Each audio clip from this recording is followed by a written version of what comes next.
I'm Paul Quaglia, the Director of APAC Assistance. It's Monday, 10th of December, and I thought I'd just give a quick overview of some of the main issues affecting ASEAN and the Southeast Asia region. Firstly, I want to look at Indonesia. Last week saw some mass killings of construction workers in a tribal area called Nduga. It's in the western half of the island of New Guinea. It's in the Papua province of Indonesia, which is the most extreme right or east of the Indonesian provinces. It's alleged to have been by separatist Papuans. Many soldiers are deploying into the Nduga area to hunt down the killers. Papuan protesters are scheduled to conduct a demonstration on the 10th of December, and this is to oppose further deployment of soldiers into Papua and specifically into the Nduga tribal area. They're demanding a third-party neutral investigation into the killings. Now, why is this important?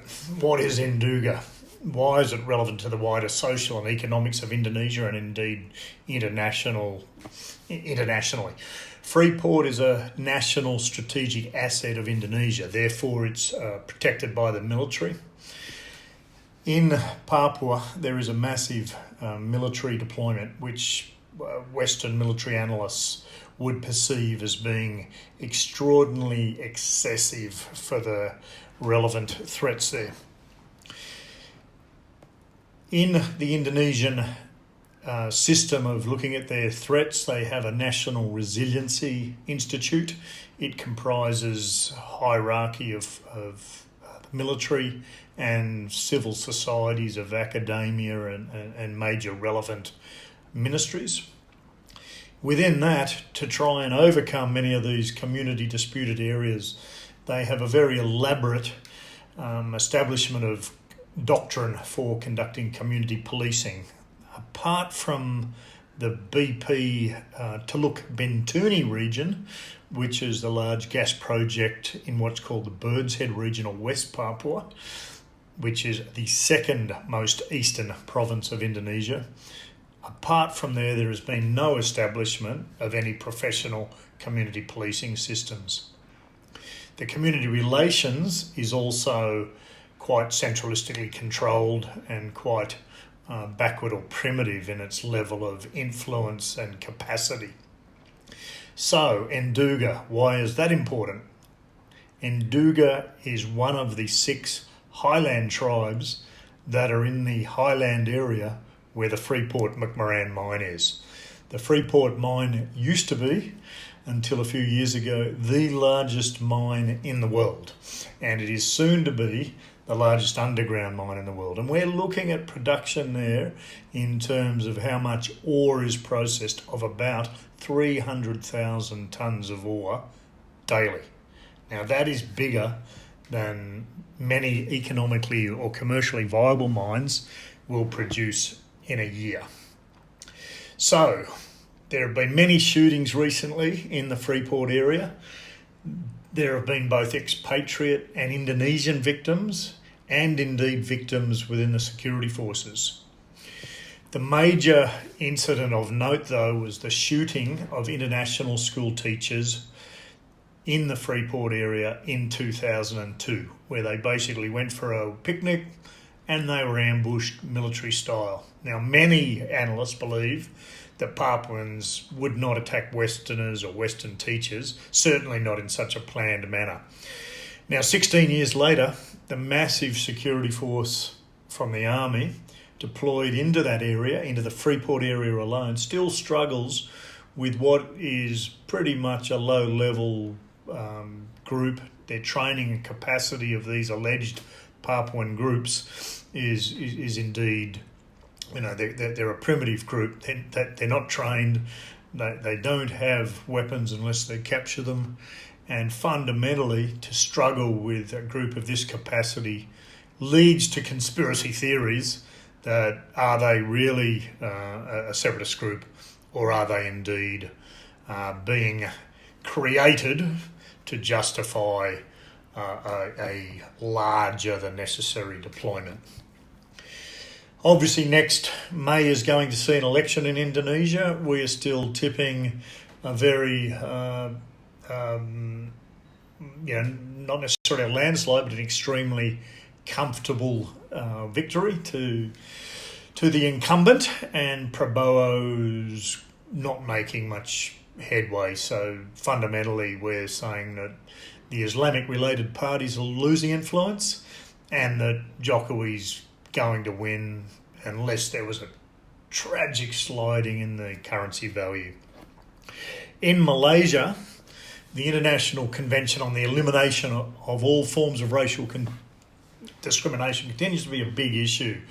We refer to that as ICRD or ICERD for simplicity. It is the 1965 UN Human Rights Treaty that calls on governments to erase racial discriminations. Now, tens of thousands of supporters of the United Malay National Organisation, you may know it as UMNO, and the Malaysian Islamic Party, which is often referred to as PAS from its Bahasa acronym, held a massive rally on December 8. Now, the rally was supposed to thank the government for not ratifying ICERD. However, organisers are believed to be using the rally to show continued support for the United Malay National Organisation and the Malaysian Islamic Party from Muslim Malays. The chairman of Malaysia's Human Rights Commission said the agency will continue to work for the ratification of the International Convention of the Elimination of All Forms of Racial Discrimination, quite a mouthful that one, and 5 other UN treaties, which he said do not really threaten the privileges the Constitution grants to Muslim Malays. Flipping to my favourite piece of politics in Southeast Asia for the last 20 years or so is Thailand. And the election remains the focus, or the main focus at the moment in Thailand. The military government has affirmed and reaffirmed February 24 as the date of the election. Now, here it's probably salient for me to mention that the military government, it's in place because of a lack of integrity and lack of capacity amongst civilian political parties.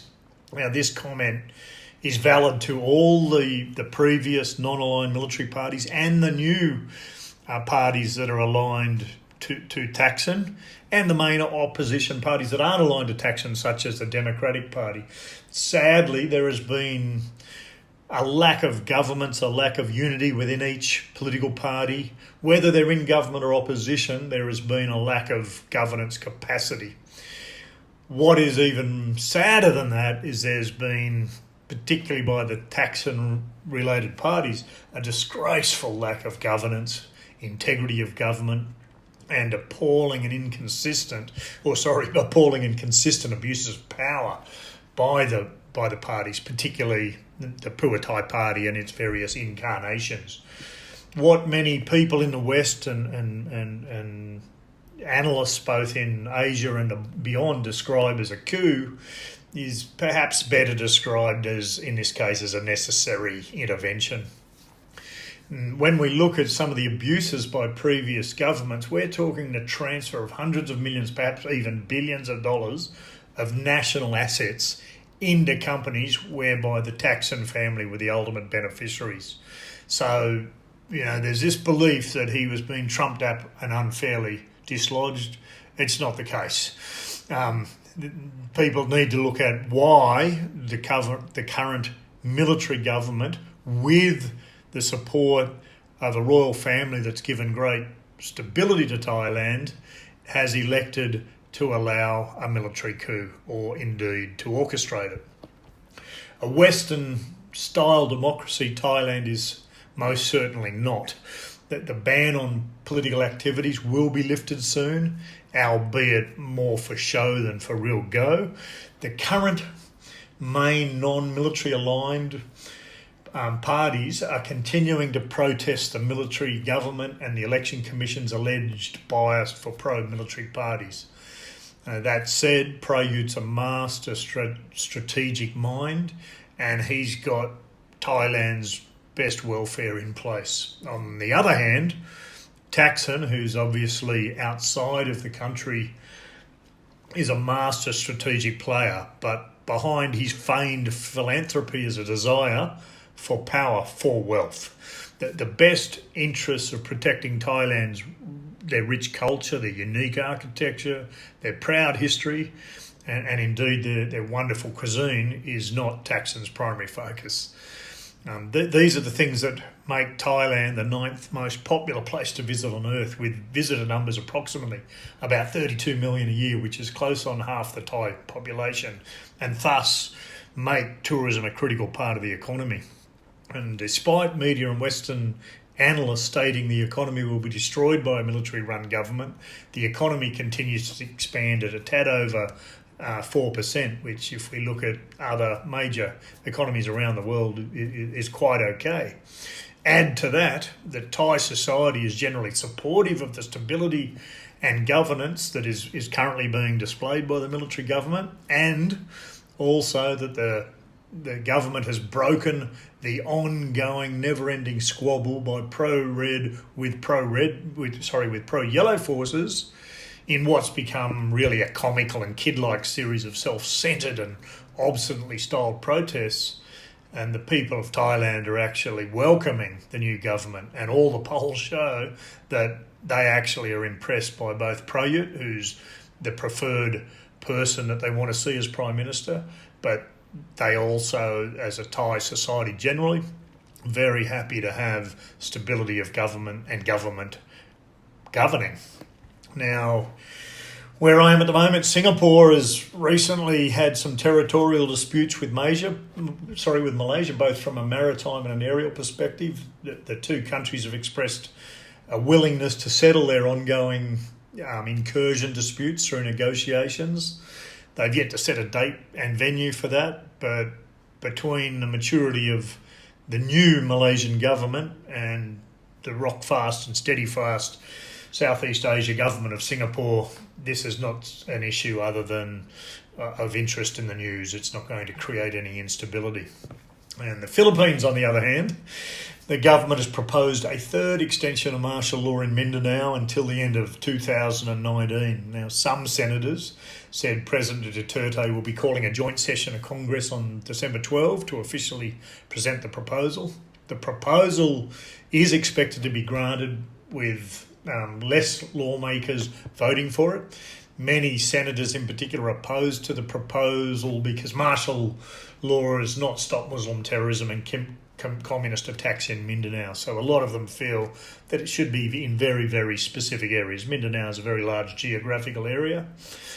And they're worried about, well, if you really need to declare martial law right across Mindanao, is there a further motive to use excessive force, and is this going to creep across the Philippines? In Cambodia, the Prime Minister Hun Sen is considering reversing a 5-year ban on opposition politicians. The move is reportedly prompted by the European Union's threatened move to deny Cambodia access to duty-free trade.